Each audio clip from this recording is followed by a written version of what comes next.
Breshë i rënë gjatë 24 orëve të fundit ka shkaktuar dëme të mëdha në bujqësi në disa komuna të Elbasanit. Më të prekura janë komunat Shushic, Gjinar dhe Labinot Fush, por raportime ka dhe nga fshatra të tjerë të prefekturës. Menjëherë pas njoftimit, Drejtoria e Bujqësisë së Elbasanit ka ngritur 2 grupe pune të cilat janë shpërndar nëpër fshatra për të verifikuar dëmet. Sipas përgjegjësit të shërbimit këshillor në Drejtorinë e Bujqësisë Elbasan, zotit Neshan Sadiku, nga breshër janë dëmtuar disa fshatra në shkallë qarku. Për këtë qëllim, po kryen verifikime në vend dhe në fund do të përgatitet një relacion për të njoftuar shtabin e emergjencave, Ministrinë e Bujqësisë dhe instanca të tjera që të shohin mundësinë e komplesimit të fermerëve.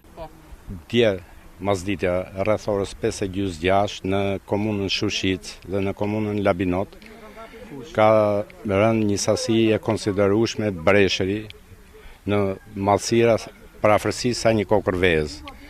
Ka dëmtuar të gjitha dru frutorë që kanë qenë në këto dhe vreshtat në këto 2 komuna, ndërkohë dhe bimtarave. Në Drejtoria e Bujqësisë, me të marrë njoftimin, ngriti shtabin për verifikimin e dëmeve dhe vlerësimin e dëmeve të shkaktuara nga stuhia dhe breshëri i rënë ditën e djeshme. Dhe sot që në mëngjes herët, grupet e verifikimit dhe të vlerësimit të dëmeve, 2 grupe që u ngritën nga Drejtoria e Bujqësisë, kanë vazhduar punën për identifikimin e dëmit të shkaktuar nga kjo fatkeqësi natyrore.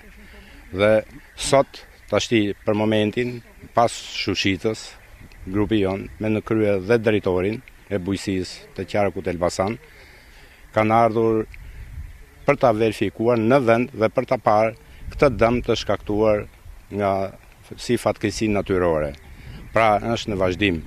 Është njoftuar Ministria e Bujqësisë, prefektura, sektori i emergjencave, me qëllim që të ndërhyet financiarisht për të dëmshpërblyer fermerët e dëmtuar. Breshëri i rënë 2 ditë më parë ka shkaktuar dëme të parikuperueshme për fermerët e disa komunave, edhe sipas kryetarit të komunës Shushic, dëmet mund të shkojnë në mbi 1 miliard lekë.